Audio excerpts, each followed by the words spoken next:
Fala pessoal, eu sou o Rodrigo Eng e esse é mais um episódio do podcast do Layup, informação de bandeja sobre a NBA, em parceria com a Rádio Sport Clube, que você pode ouvir em radiosportclube.com ou no seu smartphone usando o aplicativo Radiosnet, disponível para iOS e para Android. Hoje é dia 11 de fevereiro de 2019 e eu estou gravando o episódio número 155 do podcast do Layup. E é bom mesmo a gente se concentrar na NBA, porque, meu Deus, hein, quanta tragédia nesse nosso país. Só tragédia, parece que abriram os portões dos infernos aqui.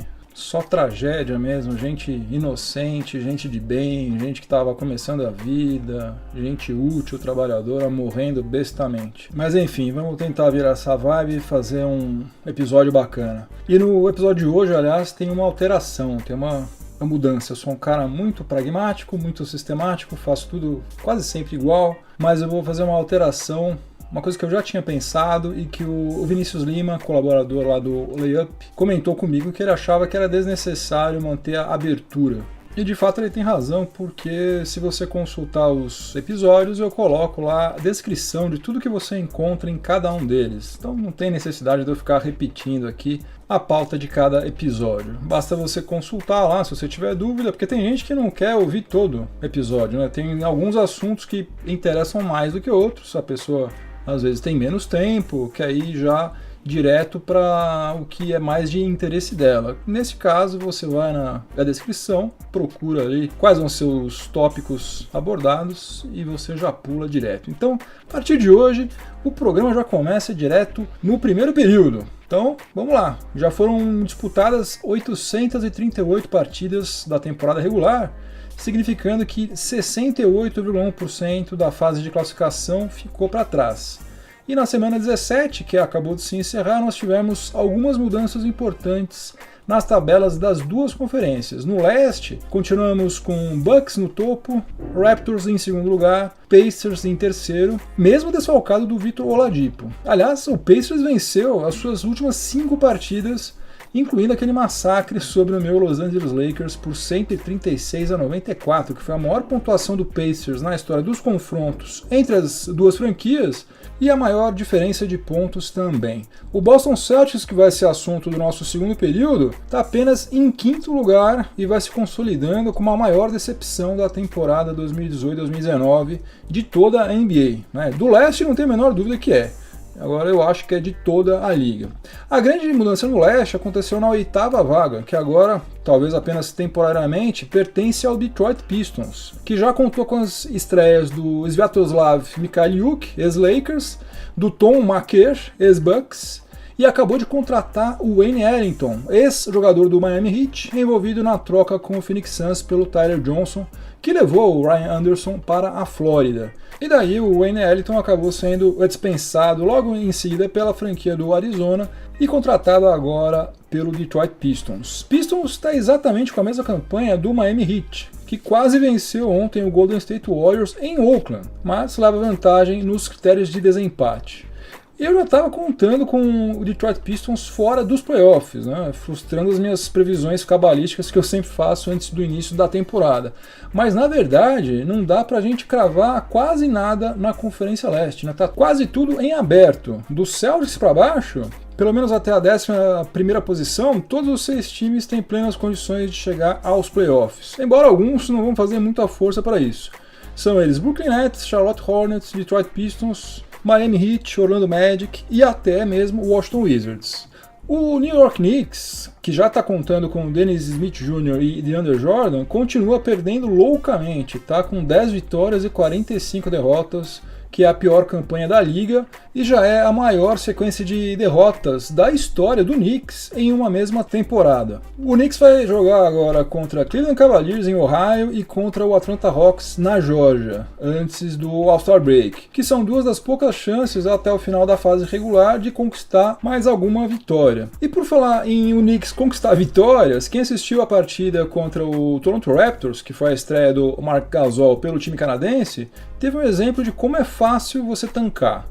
O Kevin Knox matou uma bola de 3 pontos quando estava faltando 2 minutos para o final do jogo e deixou o Knicks apenas 3 pontos atrás no placar contra um time que está em segundo lugar na Conferência Leste. Daí o que fez o técnico David Fizdale?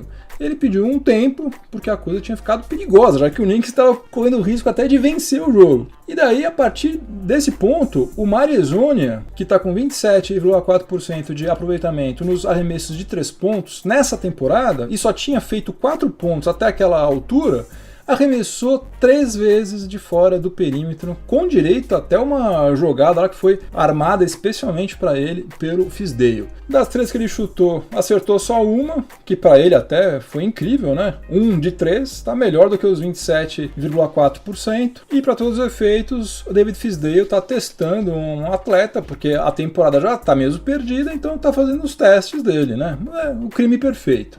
Passando para o Oeste, a gente também teve uma alteração importante na tabela, só que foi no topo. O Denver Nuggets perdeu 3 partidas seguidas, perdeu para o Detroit Pistons em Michigan por 26 pontos de diferença, perdeu para o Brooklyn Nets em Nova York e perdeu para o Philadelphia 76ers em casa. Com isso, o Golden State Warriors não apenas assumiu a liderança do Oeste, como também conseguiu abrir 3 jogos de vantagem. E agora, meus amigos, eu acho muito difícil que o Warriors perca essa primeira posição até o final da fase regular. Só que além de ter sido ultrapassado pelo Warriors, o Nuggets também ficou numa situação bem delicada em relação ao Oklahoma City Thunder, que é o 3º colocado e está apenas um jogo atrás da franquia do Colorado. Aliás, a semana 17 foi excelente para o Thunder, que venceu o Orlando Magic, o Memphis Grizzlies e o Houston Rockets. Essa vitória no Texas mostrou mais uma vez como o Houston Rockets não é nem sombra daquele time que fez a melhor campanha na temporada passada.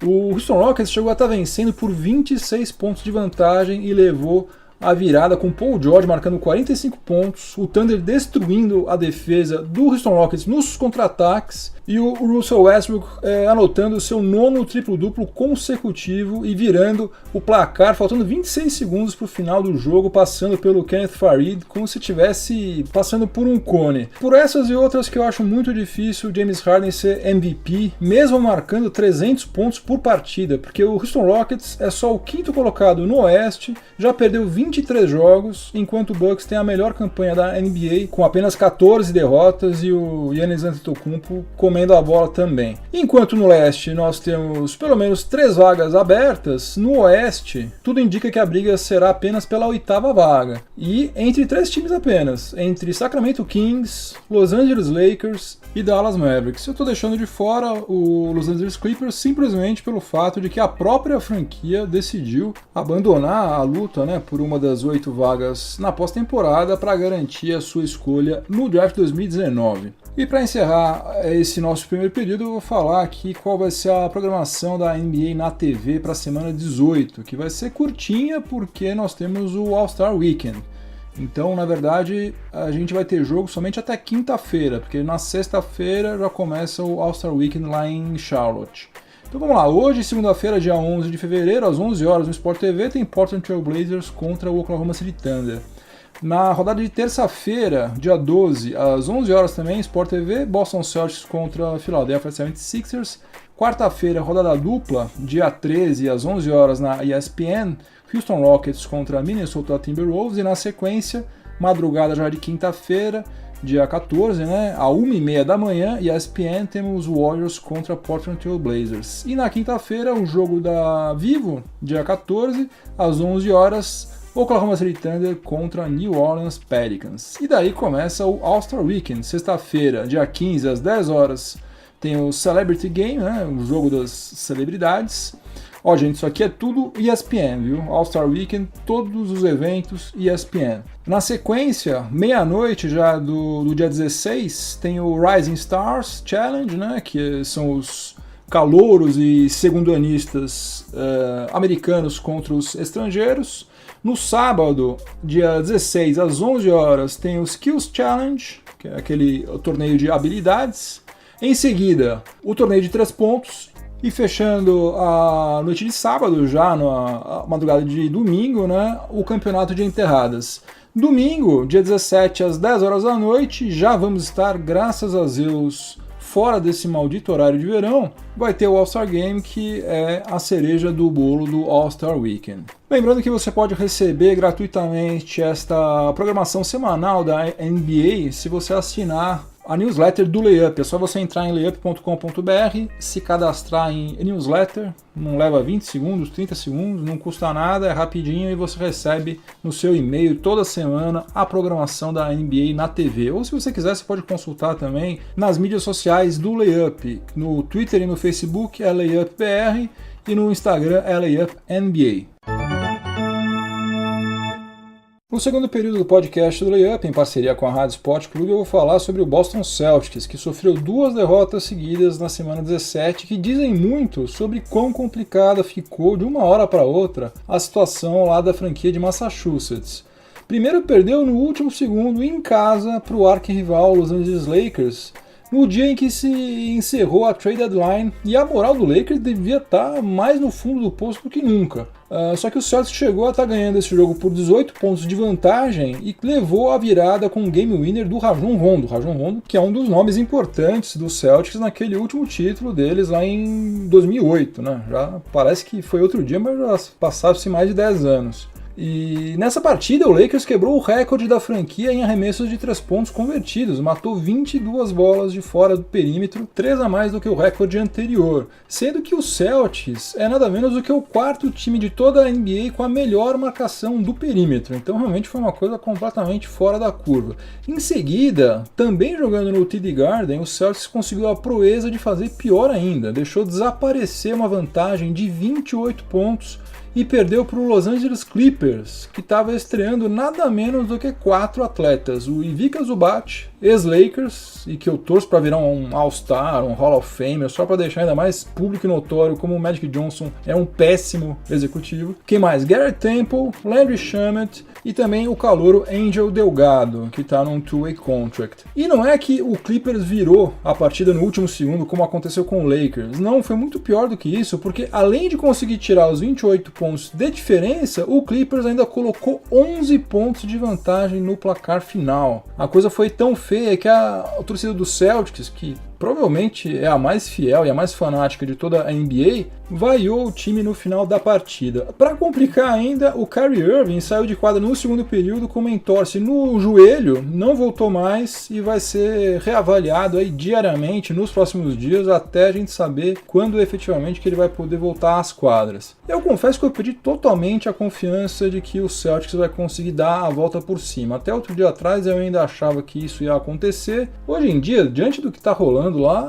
realmente não dá, né? Um time que entra em colapso dessa forma, 2 vezes seguidas, jogando em casa, não tem consistência suficiente para ir muito longe, não. E falta menos de um terço para o final da fase regular, o Jaylen Brown não chegou nem perto de ser o mesmo jogador da temporada passada, o Jason Tatum não chega a estar jogando mal, mas está com um aproveitamento nos arremessos mais baixo do que em 2017 e 2018, especialmente nos 3 pontos, e o Gordon Hayward está tendo muito mais dificuldade para voltar à sua forma técnica depois daquela contusão horrível do que todo mundo imaginava. O porto seguro do Celtics tem sido Marcus Morris, Al Horford e Kyrie Irving. É muito pouco para um time que está tendo que competir com 4 times que estão atuando em alto nível, que são Milwaukee Bucks, Toronto Raptors, Indiana Pacers e Philadelphia 76ers. E o Celtics foi o único entre os melhores times da Conferência Leste que não fez nenhum movimento antes dessa trade deadline. O Bucks contratou o Nikola Mirotic, Toronto Raptors contratou Marc Gasol, Sixers contratou Tobias Harris e até o Pacers se mexeu. Contratou Wesley Matthews, que foi dispensado pelo Knicks depois de ter sido negociado pelo Dallas Mavericks e acabou assinando como free agent lá em Indianápolis. O curioso é o seguinte, antes de sofrer essas 2 derrotas grotescas, o Celtics vinha de 11 vitórias em 12 partidas, ou seja, vinha excepcionalmente bem. O primeiro fiasco aconteceu exatamente na trade deadline, quando já estava definido que o Anthony Davis não seria mais negociado com o Lakers e que, portanto, o Celtics, a partir de então, passaria a ser um dos destinos mais prováveis para o Monocelha em julho. E daí eu acho, tô dando um chute, eu acho que toda aquela insegurança, toda aquela incerteza que tinha acertado em cheio o elenco do Lakers foi de certa maneira transferida para o elenco do Celtics.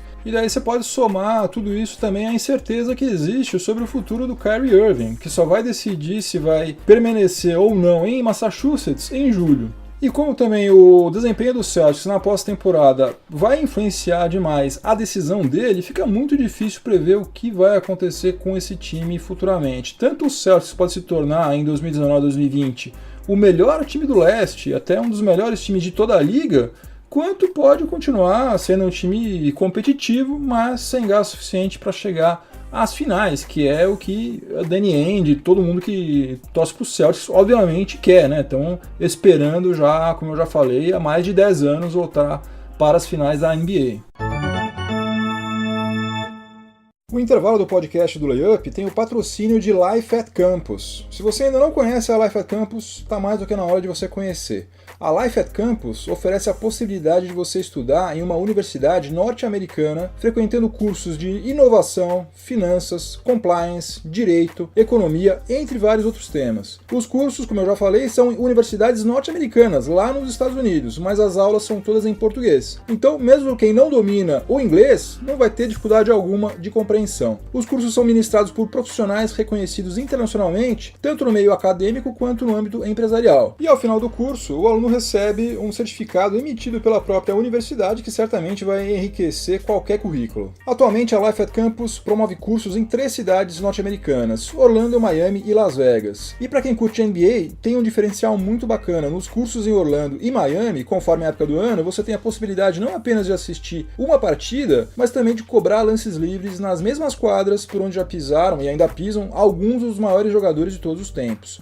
Outra coisa, várias empresas estão premiando os seus funcionários que mais se destacaram com cursos da Life at Campus, porque trata-se de um prêmio que agrega valor ao currículo do funcionário e também traz benefícios diretos para a própria empresa, que passa a ter um colaborador mais capacitado e mais satisfeito. Para mais informações, acesse lifeatcampus.com. E você, ouvinte do podcast do Layup, basta informar o código promocional LAYUP no momento de efetuar sua matrícula, que daí você vai receber um desconto exclusivo. Repetindo, lifeatcampus.com. O intervalo do podcast do Layup, em parceria com a Rádio Sport Clube, que tem o patrocínio de Life at Campus. Hoje nós temos o quadro 8 e 80, e o 8 da semana 17 foi o Jordan Clarkson, alarmador do Cleveland Cavaliers, que na derrota para o Boston Celtics no dia 5 de fevereiro, arriscou 13 arremessos de quadra e só converteu 2, o que representa 15,4% de aproveitamento.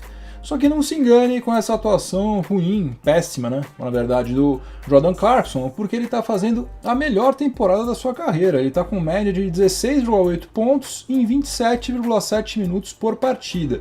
Isso aí, gente, dá 0,63 ponto por minuto, que é uma média superior às médias de atletas como CJ McCollum, DeMar DeRozan, Tobias Harris, Russell Westbrook, Mike Conley, Jimmy Butler, entre vários outros jogadores aí que tem muito mais prestígio do que ele. Não estou dizendo que ele é melhor do que todos esses que eu citei. Claro, não é somente quantos pontos o cara faz por minuto que conta, né? Tem várias outras facetas aí que fazem com que alguém seja bom ou seja ruim. Mas o Jordan Clarkson tá jogando bem, é que o Cavs está com um time horroroso, eles estão tancando miseravelmente, então não dá pra gente também ter muita base. E o 80 da semana 17 foi o Hassan Whiteside do Miami Heat, que no mesmo dia 5 de fevereiro marcou 28 pontos em 30 minutos de quadra, convertendo 11 dos 12 arremessos que ele tentou, aproveitamento de 91,7%. Essa aí foi a segunda maior pontuação do Hassan Whiteside nessa temporada e o maior aproveitamento dele agora em 2018-2019. Aliás, vai ser curioso a gente ver o que o Hassan Whiteside vai fazer nesse próximo verão norte-americano lá, porque ele tem uma player option no seu último ano de contrato, referente a 2019-2020, no valor de 27 milhões de dólares. Por mais elevada que seja a autoestima dele, eu duvido que ele vai ter sangue frio o suficiente para abrir mão de 27 milhões de dólares e virar um free agent, né? Que seria um verdadeiro sonho lá pro Pat Riley. Mas vai saber, né? Porque desde quando o Nerlens Noel abriu mão de um contrato de 70 milhões de dólares para tentar a sorte na free agency e agora tá defendendo o Oklahoma City Thunder pelo piso salarial, eu diria que qualquer coisa é possível, ou quase qualquer coisa, né? No terceiro período do podcast do Layup, em parceria com a Rádio Sport Clube, eu vou falar sobre New Orleans Pelicans e Anthony Davis. Como todo mundo já está cansado de saber, o front office do Pelicans não negociou Anthony Davis antes da trade deadline e agora vai esperar até julho para trocá-lo pelo melhor pacote que for oferecido. E possivelmente o do Boston Celtics, que tem várias picks e jogadores jovens promissores, deve ser o melhor pacote, né? Vamos esperar para ver o que acontece, mas tudo leva a crer, pelo menos, que o Celtics vai chegar chegando. Como o Pelicans não tem mais chance e muito menos interesse em conseguir pegar uma vaga na pós-temporada, não fazia sentido ficar colocando Anthony Davis em quadra, já que com ele o Pelicans certamente corre o risco de vencer mais jogos, né? E ele, por outro lado, também jogando, atuando, corre o risco de se machucar, de se lesionar. E é uma coisa meio óbvia, né? Que o Anthony Davis inteiraço fisicamente na free agency tem um valor, enquanto se ele estiver contundido, vale menos, né? Por isso, o Pelicans tinha decidido que ele não iria jogar mais até o final da temporada, ele ia ficar de molho, ia ficar afastado. Só que daí a NBA ou fez um telefonema, ou mandou e-mail, um fax, sinal de fumaça, sei lá o que ela fez, mas ela entrou em contato com o front office do Pelicans e disse o seguinte: nada disso, vocês vão colocar sim o Anthony Davis em quadra. No final ficou decidido, o Pelicans e NBA devem ter negociado bastante, ficou acertado o seguinte, que ele vai poder ficar fora dos back-to-backs, ou seja, da segunda partida quando acontecem jogos em 2 dias consecutivos, daí nesses casos ele vai poder ficar fora do segundo jogo, e quando ele entrar em quadra ele vai ter que atuar por no mínimo 25 minutos por partida. Então nós estamos diante de mais um caso em que a NBA trata situações idênticas de forma completamente diferente, né? Porque recentemente nós tivemos 2 casos em que a franquia decidiu afastar o atleta do elenco e a NBA não abriu a boca, não se queixou, não se meteu. O primeiro caso foi o do Carmelo Anthony, lá no Houston Rockets, que não estava machucado, queria atuar, só que ele foi afastado já em novembro. A temporada mal tinha começado, Houston Rockets já falou: olha, Melo, dá licença aqui, mas não vai dar, vai lá brincar de dominó, vai jogar gamão, aqui não vai rolar. O segundo caso foi do Chandler Parsons, que mesmo depois de ter se recuperado da sua 1000ª lesão, ele foi deixado no limbo pelo Memphis Grizzlies e ficou esperando por um milagre, né, que não aconteceu, ou seja, surgiu alguma franquia suficientemente maluca para absorver o seu contrato, que é horrível. Então, apesar de Melo, Parsons e agora Davis estarem exatamente na mesma situação, a NBA só se manifestou agora no caso do monocelha. Isso aí é compreensível por uma razão muito simples. Hoje em dia, tanto Carmelo Anthony quanto o Chandler Parsons, infelizmente, não são jogadores capazes de atrair torcida. Eu duvido que alguém tenha comprado o carnê de ingressos lá do Memphis para assistir Chandler Parsons, né? Talvez a mãe dele, pai, a tia, alguma coisa assim. Agora, a torcida em peso de Memphis está pouco se ferrando para Chandler Parsons.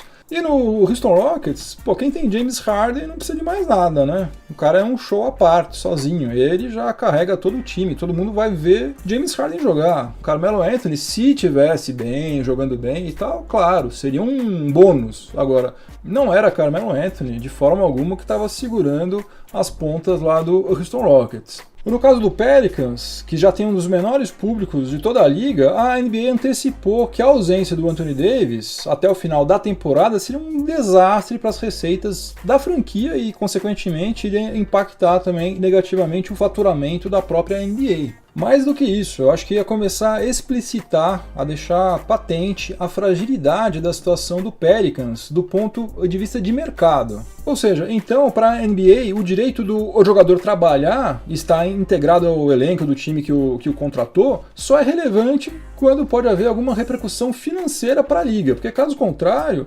deixa o cara quietinho num canto lá contando os seus dólares e beleza.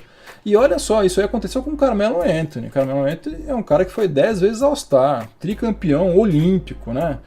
Futuro membro do Hall da Fama. Ele não é um cara qualquer, né? O Carmelo Anthony tá numa fase ruim, tá no final da sua carreira, mas o Carmelo Anthony foi um jogador excepcional, né? Não é um Zé Mané qualquer. Enfim, para mim essa intervenção da NBA é apenas o começo do que vai acontecer nos próximos meses. Eu posso estar redondamente enganado, mas eu acho que a liga não vai permitir que o Pelicans apenas receba picks e jogadores jovens, sem nenhum apelo de marketing na troca pelo Anthony Davis. Você pega um caso, por exemplo, como o do Brooklyn Nets, está podendo fazer isso durante anos porque ele está em Nova York, né, que é o maior centro comercial do planeta Terra.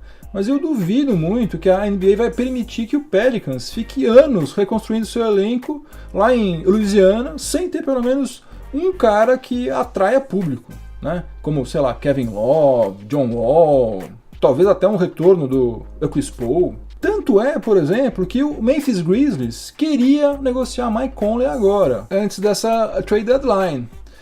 E tinha pelo menos duas franquias muito interessadas, Utah Jazz e o Detroit Pistons. Só que para todos os efeitos, aconteceu o quê? O Memphis Grizzlies, de uma hora para outra, preferiu continuar pagando mais de 30 milhões de dólares por temporada até 2021 para o Mike Conley, só para ele ser um mentor do Jaren Jackson Jr. Vamos fingir que a gente acredita nisso e que não tem também aí o dedo da NBA. No quarto e último período do podcast do Layup, em parceria com a Rádio Sport Clube, a gente vai falar de dinheiro. A gente não tem dinheiro, eu não tenho pelo menos, mas a gente fala do dinheiro dos outros, não tem problema. Porque saiu o tradicional ranking anual da Forbes, que lista as 30 franquias da NBA pelo valor de mercado de cada uma delas. O valor médio de uma franquia atualmente é de 1,9 bilhão de dólares, 13% maior do que o valor em 2018 e nada menos do que 3 vezes maior do que era há 5 anos atrás. Eu não vou ficar aqui lendo todo o ranking, né? Quem tiver curiosidade é só entrar no Google, joga lá Forbes NBA 2019 que já vai aparecer o link, mas vale a pena pensar algumas informações. Olha só, as 5 franquias que são mais valiosas de todas, top 5, são as seguintes. Número 1, a mais valiosa de todas, New York Knicks, 4 bilhões de dólares. Segundo lugar, Los Angeles Lakers, 3,7 bilhões de dólares. Terceiro, Golden State Warriors, 3,5 bilhões. Em quarto lugar está o Chicago Bulls, 2,9 bilhões. E em quinto lugar, Boston Celtics, com 2,8 bilhões de dólares. Enquanto isso, as 5 franquias com os menores valores de mercado são as seguintes. Em 26º lugar, Detroit Pistons com 1,27 bilhão de dólares. Minnesota Timberwolves em 27º com 1,26 bilhão de dólares. 28ª posição, Charlotte Hornets, 1,25 bilhão de dólares. Em 29º lugar, New Orleans Pelicans, 1,22 bilhões de dólares. E em último lugar, que menos vale, mas já vale pra caramba, Memphis Grizzlies com 1,2 bilhão de dólares. Olha só que coisa interessante, 2 franquias que estão no top 10 nunca foram campeãs. O Brooklyn Nets está em 6º e o Los Angeles Clippers está em 9º por conta da sede que ambos têm, né? Um está em Nova York e o outro está em Los Angeles, são 2 dos maiores centros comerciais. E tem 4 franquias que, apesar de terem sido campeãs, estão entre as 10 menos valiosas. O Milwaukee Bucks está em 22º lugar, o Atlanta Hawks está em 24º lugar, o Cleveland Cavaliers está em 25º lugar e o Detroit Pistons, que foi tricampeão, está em 26º lugar somente. De todas as 30 franquias da NBA, somente uma teve variação negativa em comparação com o ranking do ano passado. Vai ganhar uma tubaína quente sem gás, quem acertar qual. É isso mesmo, você deve ter matado em cheio. É o Cleveland Cavaliers, que perdeu 4% do seu valor em relação a 2018 pelo simples fato de que LeBron James foi embora. O Cavs também é a única franquia que está com déficit nos seus custos operacionais.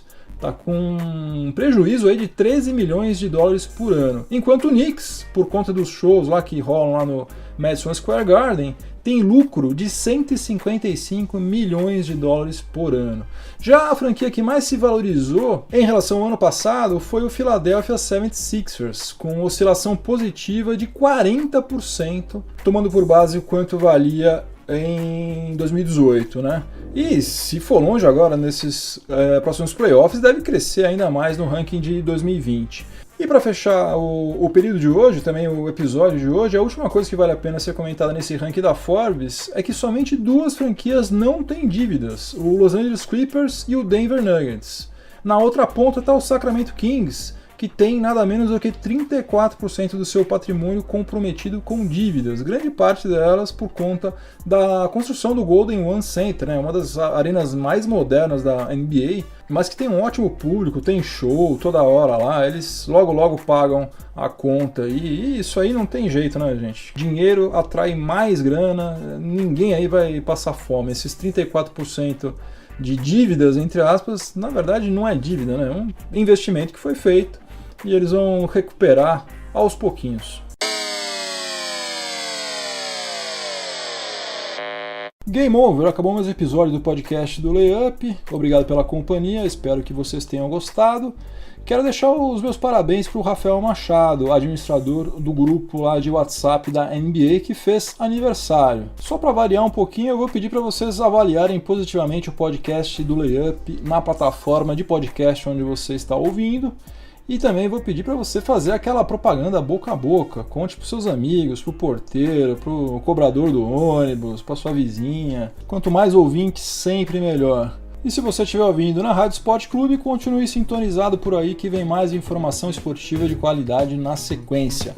Eu sou Rodrigo Eng e você escutou o podcast do Layup. Uma ótima semana para todo mundo, muito juízo e até a próxima. Um abração, tchau, tchau.